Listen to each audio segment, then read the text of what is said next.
और खबर तफसील से तेलंगाना असेंबली बजट इजलास जारी है। असेंबली में बजट पर मुबाहस हुए। तेलंगाना के वजीर आला के चंद्रशेखर राव ने बहस के दौरान कहा कि तेलंगाना हुकूमत अक़लियती बजट को मुकम्मल जारी करेगी। अक़लियती बजट में मजीद इजाफा होगा। तनकीद करेंगे, लेकिन तनकीद बराए तामीर बहुत अच्छी बात है। जमहूरियत का यही खूबी होता है। अकबरुद्दीन साहब ने जो बात कहा है उसको हम मानते हैं, लेकिन एक बात मैं सही करना चाहता हूं कि माइनॉरिटीज के लिए 1% भी बजट खर्च नहीं होता। ये बात सच नहीं है सर। माइनॉरिटीज के लिए जो बजट दिया गया, ठीक है, दिया गया। उसके अलावा भी कई ऐसे काम सरकार की तरफ से है जिसमें माइनॉरिटीज भी हिस्सेदार है, जैसा कि हेल्थ सेक्टर है, जैसा आरोग्यश्री है, जैसा सीएम रिलीफ फंड है, कई और चीज भी है। तो इसमें नाराज होने की कोई जरूरत नहीं। यस, हमारे माइनॉरिटीज के तहत नाइंसाफी हुआ, ये हम जानते हैं। ये हिसाब है, किताब है, कोई कहानी नहीं है। 10 साल में हम आने से पहले मुत्तहिदा आंध्र प्रदेश में माइनॉरिटीज के लिए, तेलंगाना के लिए उन्होंने जो रकम खर्च किया वो 925,000 करोड़ है, 925 करोड़। और सिर्फ 5 सालों में जो टीआरएस सरकार ने खर्च किया वो 3,994 करोड़ है, सिर्फ 5 साल में। ये बात सच है।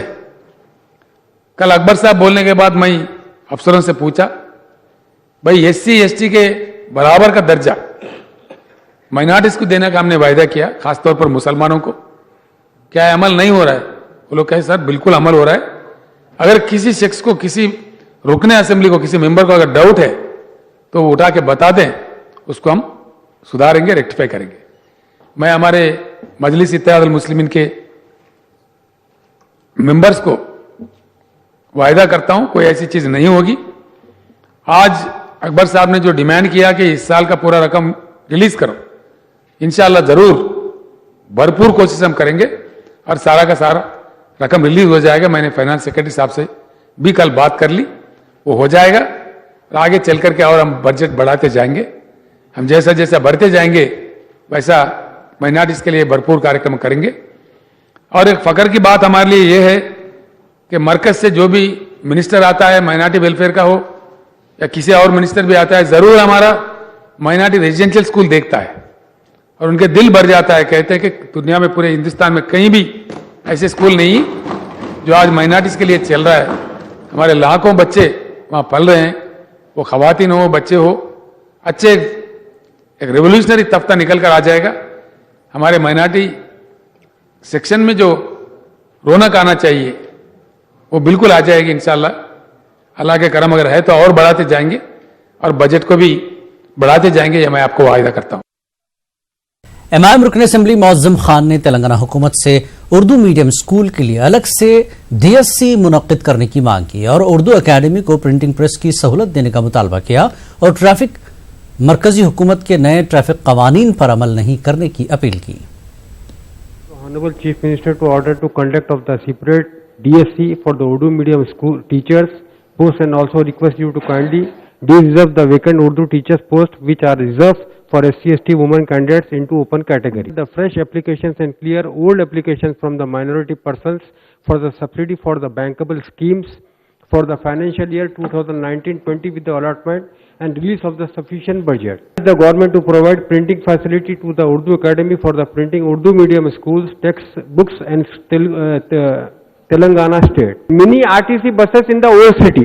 I would request the state government to implement new rates in the tariff of Telangana state. Traffic fines to be जो नया ट्रैफिक फाइन्स के बारे में जो गवर्नमेंट ऑफ इंडिया की जानिब से थ्रू आउट इंडिया लगाई गई और स्टेट गवर्नमेंट अपना उसको इम्प्लीमेंट नहीं किया गया है, मैं उसका खैर मकदम करता हूं चीफ मिनिस्टर साहब का और आपसे रिक्वेस्ट करता हूं सर, ये आगे भी नहीं होना चाहिए अपने स्टेट के अंदर। तेलंगाना के वज़ीर आला के चंद्रशेखर राव ने कहा कि रियासती हुकूमत नए ट्रैफिक कवानीन पर अमल नहीं करेगी। रियासती हुकूमत अपना नया ट्रैफिक कानून बनाएगी।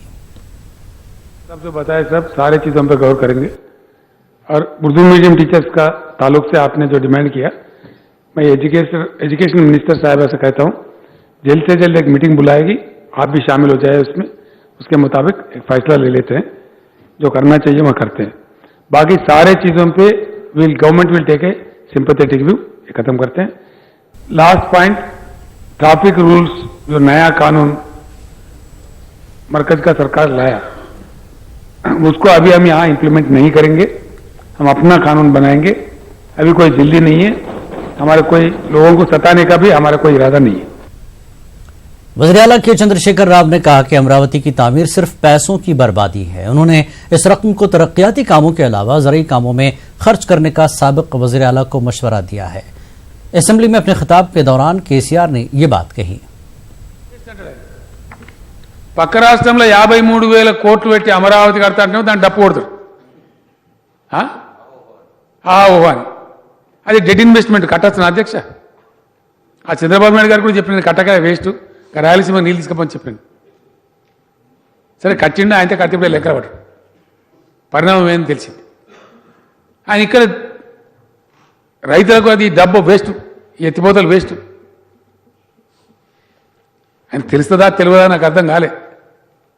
ఒక నీళ్లు వస్తే ఎన్ని లాభాలు అధ్యక్ష? ఎంత పెద్ద మార్పు. तेलंगाना के वजीर के तारक रामाराव ने कहा कि हुकूमत नमला जंगलात में यूरेनियम की खुदाई की इजाजत नहीं दी है। उन्होंने तेलंगाना कानून साज काउंसिल में बयान दिया। उन्होंने वाजह किया कि हुकूमत माइनिंग मामले पर कोई गलती नहीं की है और ना ही करेगी। उन्होंने अपोजिशन लीडरों से इस मामले पर सियासत न करने की अपील की। ముఖ్యమంత్రి గారి తరఫున సమాధానం చెప్తా ఉన్నాను కాబట్టి నాకు నేనుగా నిర్ణయం తీసుకోవడం సబబు కాదు. ముఖ్యమంత్రి గారి నిర్ణయం, అది ప్రభుత్వ నిర్ణయం. వారితో సంప్రదించిన తర్వాత అవసరమైతే శాసనసభలో, శాసన మండలిలో ప్రభుత్వమే అధికారిక తీర్మానాన్ని తమరి అనుమతితో ప్రవేశపెడుతుందని చెప్పి కూడా తెలియజేస్తూ, ప్రభుత్వం మళ్ళొక్కసారి విస్పష్టంగా చెప్తున్నది, తెలంగాణ ప్రభుత్వం మైనింగ్ విషయంలో ఎట్లాంటి తప్పు కూడా చేయలేదు, చేయబోదు. మేము ఎక్స్ప్లోరేషన్ కూడా వారికి మా అనుమతి అవసరం లేదు కేంద్ర ప్రభుత్వ రంగ సంస్థకి. కానీ అన్వేషణకు సంబంధించి మేము పరిమితులు పెట్టి, ఒకవేళ అక్కడ మైనింగ్లో మరి యొక్క నిక్షేపాలు ఉన్నట్టు తేలినా అనుమతులు ఇవ్వము ఫారెస్ట్ ఏరియాలో అని స్పష్టంగా చెప్పాము. దానికి కట్టుబడి ఉన్నాము, ఉంటాము. దయచేసి బయట జరుగుతున్న ఆందోళనలు, వితండవాదాలు, ప్రచారాలు, దుష్ప్రచారాలు, వక్రీకరణలు ఆపాలని చెప్పి గౌరవ పెద్దలందరికీ కూడా నేను విజ్ఞప్తి చేస్తూ, तेलंगाना कानून साज असेंबली में मौसमी अमराज की गूंज सुनाई दी। कांग्रेस लीडर मल्लू भट्टी विक्रमार्का ने रियासत में हेल्थ इमरजेंसी का ऐलान करने की मांग की। उन्होंने अस्पतालों और स्टाफ की कमी को दूर करने की भी हुकूमत से मुतालबा किया। శానిటేషన్ సిబ్బందికి జీతాలు ఇవ్వకపోవటం వల్ల వాళ్ళు కూడా మేము పనిచేయలేకపోతాం అంటున్నారు. ఆ శానిటేషన్ లేకపోవటం వల్ల హాస్పిటల్స్ లో రోగులు కూడా విపరీతమైన ఇబ్బందులు వస్తూ ఉన్నాయి. ఈ రిక్రూట్మెంట్ జరగనటువంటి పారామెడికల్ స్టాఫ్ ని, నర్సింగ్ స్టాఫ్ ని, డాక్టర్స్ ని, శానిటేషన్ సంబంధించిన అంశాలని, బెడ్స్ ని, వీటన్నిటిని ఎప్పటికల్లా మీరు ఏర్పాటు చేస్తారు? వైద్య ఆరోగ్య శాఖ మంత్రి గారు వెంటనే దీని మీద దృష్టి సారించి రాష్ట్రంలో హెల్త్ ఎమర్జెన్సీ లాంటిది ఏమైనా డిక్లేర్ చేసి ఈ రాష్ట్ర ప్రజల్ని కాపాడారా లేదా? तेलंगाना के वजीर सेहत अटला राजेंद्र ने अवान को बताया कि रियासत में मौसमी और वबाई अमराज में इजाफा हुआ है। हुकूमत की जानिब से डॉक्टर और दीगर मेडिकल का आर्जी तौर पर तकरूर किया जा रहा है। उन्होंने बताया कि रियासत में डॉक्टर्स, स्टाफ, दवाइयों की किल्लत को दूर किया जा रहा है। उन्होंने अपोजिशन से आवाम को खौफजदा न करने की अपील की। अपोजिशन से हुकूमत को तजावीज़ पेश करने का मशवरा दिया। మా డిఎంఎడ్హెచ్ఓలకి డాక్టర్లు ఎక్కడ అవసరం ఉన్నా, పారామెడికల్ స్టాఫ్ ఎక్కడ అవసరం ఉన్నా, నర్సింగ్ స్టాఫ్ ఎక్కడ అవసరం ఉన్నా, నీకు శానిటేషన్ వర్కర్స్ ఎక్కడ అవసరం ఉన్నా కూడా కలెక్టర్ల ఆధ్వర్యంలో ఆయా అవసరాలను పట్టుకొని రిక్రూట్ అంటే టెంపరీ బేస్లో తీసుకున్నటువంటి అధికారం వాళ్ళకి ఇచ్చినాం. అది జరుగుతూ ఉంది అధ్యక్ష. గంభీరమైనటువంటి సందర్భమే ఇది. వైరల్ ఫేర్స్ రాష్ట్ర వ్యాప్తంగా కొనసాగుతున్నమాట వాస్తవం అధ్యక్ష. తమరికి తెలుసు, వర్షాకాలం వచ్చిందంటే వైరల్ ఫేర్స్ ఎంత సీరియస్గా అటాక్ చేస్తాయో.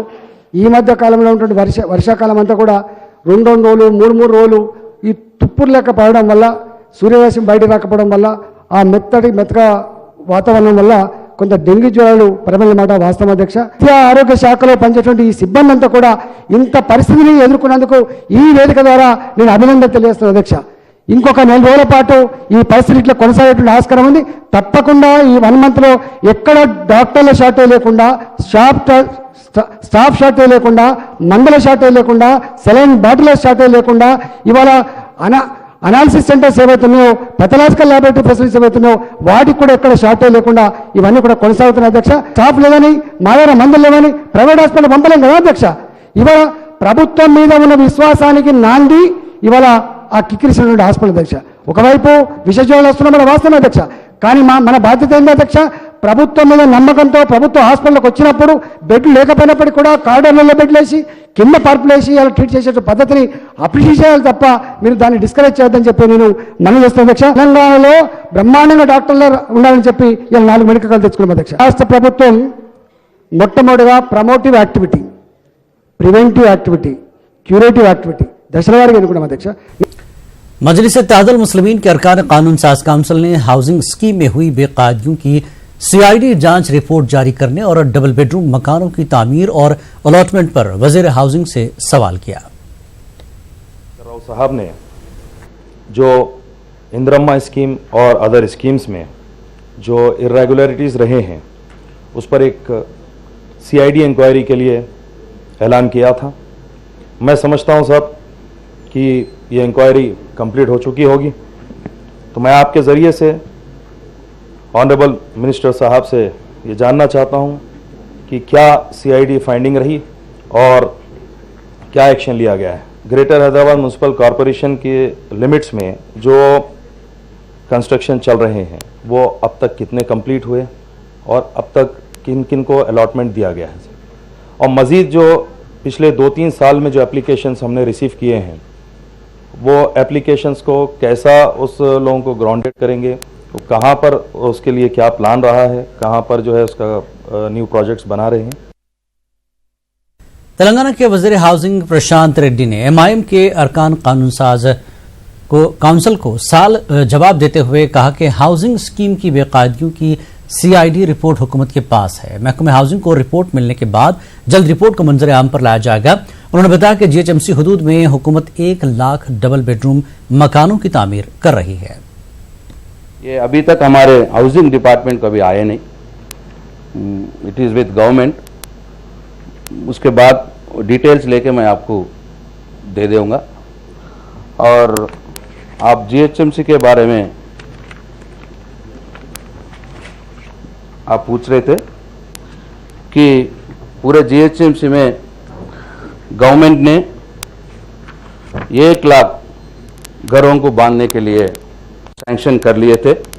थोड़े कंप्लीट भी हुए, थोड़े अनकम्प्लीट है, थोड़े वैसे छोड़ दिए, और वो कंप्लीट हो गए। सो अलॉटमेंट कैसा करना है वो गवर्नमेंट एक डिसीजन आने वाले हैं। डिटेल्स अभी फिलहाल मेरे पास नहीं है, ज़रूर आपको मैं डिटेल्स लेके बाद में भिजा दूँ। तेलंगाना के वजीर दाखिला मोहम्मद महमूद अली ने कहा कि हुकूमत जीरो टॉलरेंस पॉलिसी पर अमल पैरा है। खवातीन की सिक्योरिटी के लिए शी टीम्स काम कर रही हैं। खवातीन के लिए खुसूसी वुमेन्स पुलिस स्टेशन तश्कील दिए जा रहे हैं। 331 शी टीमें काम कर रही हैं। काउंसलिंग के लिए भरोसा सेंटर बनाया गया है। शी टीम्स दीगर रियासतों के लिए मिसाल है। हैदराबाद में खवातीन रात में भी बाहर निकल सकती हैं। दिन ब दिन स्ट्रांग बनाया जा रहा है अध्यक्ष। शी टीम हर जिले में काम कर रही है, तमाम के तमाम जिलों में शी टीम काम कर रही है, और शी टीम के तहत काफ़ी केसेस बुक किए गए। और वुमेन पुलिस स्टेशन हर जगह, हर भी जहां डिस्ट्रिक्ट में जहां जरूरत पड़ी वुमेन पुलिस स्टेशन भी बनाया जा रहा है। टोटल जो है 331 टीम्स काम कर रहे हैं अध्यक्ष पूरे मुत्तम तेलंगाना के अंदर, और उसके अंदर तकरीबन 16,655 स्टाफ काम कर रहा है अध्यक्ष। उसी तरह जितने केसेस बुक किए गए, पेटी केसेस जो है 5,501 है अध्यक्ष, और रजिस्टर्ड किए गए 2,544 है। हमेशा जहां पर भी ऐसे छोटे मोटे इंसिडेंट होते हैं वहां पर बड़ी अलर्ट रहती है, और उनके पास इंस्ट्रूमेंट भी होते हैं अध्यक्ष। कैमरे लगे हुए रहते हैं, सीक्रेट कैमरे, वो वॉच करते रहते हैं वहां पर। जहां पर लेडीज हमारे बस स्टैंड पर हो या किसी और जगह, उनको देखा जाता है, वहां पर कोई उन्हें परेशान तो नहीं किया जा रहा। इसके लिए शी टीम की जानिब से काउंसलिंग के अलावा भी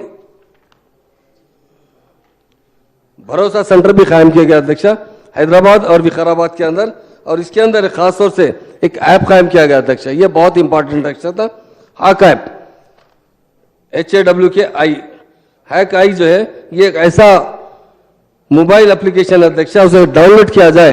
कोई महिला अगर घर से निकलती है अध्यक्ष, सफर करती है, हैदराबाद से अगर एयरपोर्ट जाना चाहते हैं, वो आप अगर उनके पास डाउनलोड रहेगा तो एक बटन दबाने पर नंबर पर पुलिस स्टेशन में उसकी इन्फॉर्मेशन आ जाएगी और वो उनको वॉच करते रहेगी गाड़ी। अगर हैदराबाद से एयरपोर्ट जा रहे हैं तो गाड़ी अगर दूसरे मुकाम पर जाती है तो उसके लिए पुलिस इमीडिएट अलर्ट होकर उस गाड़ी को रोका जाता है अध्यक्षा, उस पर तहकीकात किए जाते हैं अध्यक्षा। तेलंगाना की जहां शी टीम्स है वो देखकर दूसरे स्टेट्स के लोग हमारे पास आकर सर्वे करते हुए महाराष्ट्र के अलावा आंध्र प्रदेश के अंदर, झारखंड के अंदर, गुजरात के अंदर, यूपी के अंदर कई जगह से टीमें आकर यहाँ पर सर्वे कर रहे हैं, क्योंकि हमारे पास बहुत अच्छी तरीके से काम हो रहा है। हैदराबाद एक ऐसी सिटी है अध्यक्षा, रात के 12 बजे भी हमारी बहनें अगर बाहर निकलती है तो उन्हें किसी किस्म का डर नहीं है। एक तरफ जुर्मानों की भारी रकम वसूल करने में पुलिस की जानब से दिलचस्पी ली जा रही है, वहीं हैदराबाद की राचाकुंडा पुलिस ने एक मुनफरद प्रोग्राम शुरू किया है। इस प्रोग्राम के तहत हेलमेट न लगाने या दस्तावेजात न रखने वालों को जुर्माना नहीं किया जाएगा, बल्कि उन्हें हेलमेट दिलाई जाएगी और दस्तावेजात की फराहमी को यकीनी बनाया जा रहा है। यह प्रोग्राम आज से शुरू किया गया है। तेलंगाना के वजीर तारक रामाराव ने पुलिस के इस मुनफरद प्रोग्राम की सताइश की है।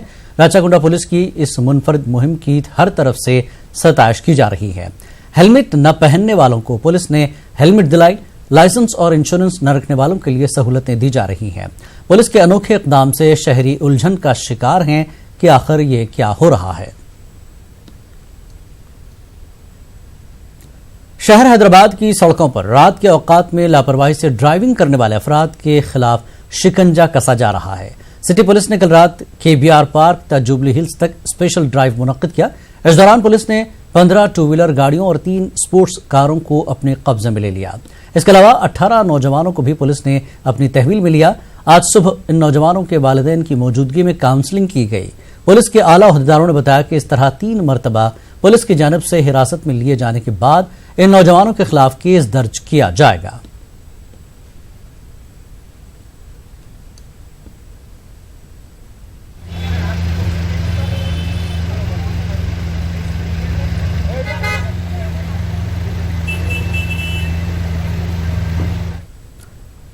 माइक्रोसॉफ्ट के CEO सत्य नाडेला के वालिद चल बसे साबिक IAS ओहदेदार योगेंद्र के इलाज के दौरान अस्पताल में मौत हुई।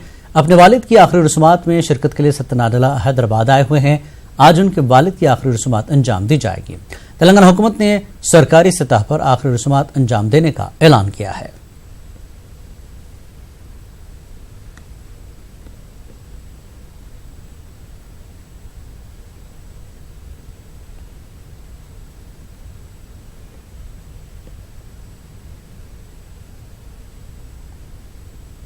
आंध्र प्रदेश के मशरकी गोदावरी इलाके में सयाहों की कश्ती डूब गई। 16 सयाह हलाक हो गए हैं। हादसे के वक्त कश्ती में जुमला 61 सयाह सवार थे। 25 सयाहों को बचा लिया गया है। 20 से ज्यादा सयाह लापता बताए जा रहे हैं। सयाहों से भरी कश्ती पापीकुंडा जा रही थी। इसी दौरान मशरकी गोदावरी के इलाके कुचलुर के करीब यह हादसा पेश आया। मकाम हादसा पर राहतकारी टीमें सर्च ऑपरेशन में जुटी हुई हैं। NDRF की टीमें भी सर्च ऑपरेशन में मसरूफ हैं। वज़ीर आला जगन मोहन रेड्डी ने गोदावरी में पेश आया कश्ती हादसे पर अफसोस का इजहार किया। हादसे के बाद उन्होंने इस इलाके में कश्तियों की सर्विसेज को रोक देने का हुक्म जारी किया। इस मामले पर वज़ीर आला ने मशरकी गोदावरी जिला कलेक्टर से फोन पर बातचीत करते हुए जंगी पैमाने पर राहतकारी के इक़दाम करने का हुक्म दिया। साथ ही नेवी और ONGC के हेलीकॉप्टर्स की भी खिदमात हासिल करने का मशवरा दिया। इसके अलावा कश्तियों में गुंजाइश से ज्यादा मुसाफिरों को न बिठाने, लाइसेंस की जांच, कश्ती चलाने वाले अमले को ट्रेनिंग देने पर जोर दिया। और इस पूरे मामले पर बात करते हमारे नुमाइंदे इसाक हमारे साथ जुड़ चुके हैं। इसाक, काफी वक्त हो चुका है हादसा हुए, अब क्या अपडेट आप दे रहे हैं? हाँ जिलानी, जो रेस्क्यू ऑपरेशन वो तो जोरों से चल रहा है। कहीं बोले तो थोड़ी देर के बाद लाइट चली जाएगी तो रेस्क्यू ऑपरेशन में बहुत मुश्किल हो जाएगी। इसलिए लगातार NDRF के जो 60 लोग, 2 टीम से, एक टीम में 30 लोग पूरे हैं और एक नेवी की हेलीकॉप्टर और जो है ना जो दूसरे लोग भी वो पूरे कर रहे हैं। और दूसरी बात ये है कि अभी तक 16 जने मर गए बोल के इन्फॉर्मेशन आई है। और दूसरे जो मिसिंग, जो 33 मेंबर्स जो मिसिंग बोल रहे हैं उनका अभी पता चलना है। जो पानी, बहता पानी जा रहा है उसके हिसाब से देखा जाए तो बाजू में कहीं गाँव उधर इधर हो सकते हैं। कल सुबह तक पूरा आने का अंदेशा है कि कितने जने डूब गए और कितने जने बाहर पूरे बहे। मगर रेस्क्यू ऑपरेशन जो है अभी पूरे जोरों से चल रहा है। इसमें जो ना हैदराबाद के 22 लोग जो मिसिंग में है उसमें 22 लोग हैदराबाद के और वरंगल के जो 11 लोग हैं वो भी बता रहे। अब पूरा ये बाकी लोग जो है ना वो वैसा के और दूसरे लोग से, अगर ये मेन क्या बोले तो वो इंसिडेंट जहाँ हुआ वो पहले वो एक बार पूरे रिवर्स हो गए और दूसरी बार फिर रिवर्स हुई, यानी 2 बार वो उल्टी पलट मारने से पूरे जो घबरा गया और जो है ऊपर से नीचे आ गए, नीचे लोग ऊपर आ गए, इस तरह से पूरा हादसा हुआ। इसमें जो है ना अभी टूरिज्म मिनिस्टर अभी वहां पहुंचने वाले हैं थोड़ी देर में, और एसपी और जिला कलेक्टर है वो पूरे राहत कार्य को पूरा वहां से नुमाइंदा कर रहे हैं, और दूसरी तरफ जगन मोहन रेड्डी भी हर मिनट को अपडेट वो ले रहे हैं। जी बहुत बहुत शुक्रिया इसाक इस जानकारी के लिए। तो बहरहाल 16 सयाहों के हलाकत की खबर इसाक ने दी है और 25 सयाहों को కొంతమంది అల్లకెళ్ళి దునికిళ్ళు బయటికి వెళ్ళినాక పడవ ఇట్లా ఒకసేపు బోర్లా ఉంది సార్, అంటే అది ఉల్టా అయింది. పైన ఎక్కినాము ఒక 20-30 మంది దాకా పైన ఎక్కినాం, ఎక్కి కొద్దిసేపు ఉన్నాం, తర్వాత అది స్లోగా మళ్ళీ వన్ సైడ్ మునగడం మొదలుపెట్టి అప్పుడు అందరం లోపలి నీళ్ళలో పడినప్పుడు కొంతమంది అంటే తిరుగుతూ ఉన్నారు, కొంతమంది జరిగి అది బయటికి కొట్టుకొచ్చినాయి, అవి పట్టుకొని మేము బయటికి వచ్చేసినాం. అప్పుడే వెంటనే ఒక పడవ వచ్చింది, ఆ పడవ రావడం వల్లనే మేము అందరం అందులో దాదాపుగా 60-65 మంది పాసెంజర్స్ 20 మంది క్రూ ఉంటారండి. సార్ ఎవరు సార్ మీది? మాది వరంగల్ డిస్ట్రిక్ట్ సార్. మొత్తం అందరు ఒక 14 మంది వచ్చినాం వరంగల్ డిస్ట్రిక్ట్. మీరు ఎంతమంది ఉన్నారు? మేము 14 మంది వచ్చినాము, 5 మంది ఉన్నాము, ఇంకా 9 మంది కనిపించట్లేదు. तो ये शख्स खुद कश्ती में मौजूद था और अन्य शाहिद है। इस पूरे वाक़े का जिक्र उसने मीडिया से कहा, जिस तरह से 2 बार कश्ती पलटी का आई है और 2 फ्लोर कश्ती में थे, एक ऊपर और निचले हिस्से में जो लोग थे उन्हें ज्यादा नुकसान पहुंचा है। और आगे बढ़ेंगे, तेलुगु देशम लीडर और साबिक MLA टी तिरुमूर्ति ने आज YSRCP में शमूलियत इख्तियार कर ली। उन्होंने CM कैंप ऑफिस में वज़ीर आला और YSRCP सदर जगन मोहन रेड्डी से मुलाकात करके पार्टी में शमूलियत इख्तियार की। AP में doctor YSR Ayushman Bharat programme का आज से आगाज हो गया है, जो 15 दिनों तक जारी रहेगा। इस मौके पर इस प्रोग्राम से मुताल्लिक़ आवाम में शऊर बेदार करने के लिए रैली का एहतमाम किया गया। गुंटूर जिला कलेक्टर श्यामुल ने रैली को झंडी दिखाई। इस रैली में मुख्तलिफ महकमों के अहदेदारों के अलावा आशा वर्कर्स, वार्ड वॉलंटियर्स व दीगर ने शिरकत की। Doctor YSR Ayushman Bharat scheme में 12 मुख्तलिफ अक़साम के अमराज को शामिल किया गया है। गुंटूर के गिरजाला में कल बीजेपी का रियासती सतह का जलसा मुनक्किद होने वाला है। बीजेपी के रियासती सदर कर्नल लक्ष्मी नारायण के क़यादत में मुनक्किद होने वाले जलसे आम में आंध्र प्रदेश के बीजेपी इंचार्ज सुनील देवधर के अलावा रियासत के मुख्तलिफ अजला के लीडर और कारकुन शिरकत करने वाले हैं। इजलास के दौरान रियासत के लॉ एंड ऑर्डर और रेत पॉलिसी और पालनाडु इलाके की सूरत हाल पर तबादला ख्याल किया जाएगा। विजयवाड़ा शहर में सड़कों की हालत नाकाबिल बयान है। सड़कों की तामीर के लिए हुकूमत की जानिब से करोड़ों रुपए खर्च किए जा रहे हैं, बावजूद इसके नताज सिफर हैं। हल्की सी बारिश के बाद सड़कें झील में तब्दील हो रही हैं। चंद मकामात पर ड्रेनेज सिस्टम नाकारा हो गया है, जिसकी वजह से सड़कों पर गंदा पानी बह रहा है। मुसाफिरों का रास्ते से गुजरना मुश्किल हो गया है। इसके अलावा केबल और दीगर कामों के लिए सड़कें खोदी जा रही हैं, मगर इसकी भरपाई न होने से आए दिन सड़क हादसात में इजाफा हो गया है। मकामी अवाम ने हुकूमत के तरीक़ेकार पर नाराजगी जाहिर की है। करनूल में हाईकोर्ट को कायम करने के मुतालबे को लेकर अदूनी बार एसोसिएशन के वकला ने 20 सितंबर तक जंजीरी भूख हड़ताल जारी रखने का फैसला लिया। यह जंजीरी भूख हड़ताल अदूनी के भीमा सर्कल पर जारी है। इस मौके पर अदूनी बार एसोसिएशन के सदर गिरिधर ने बताया कि पिछली हुकूमत ने करनूल में हाईकोर्ट कायम करने का वादा किया था।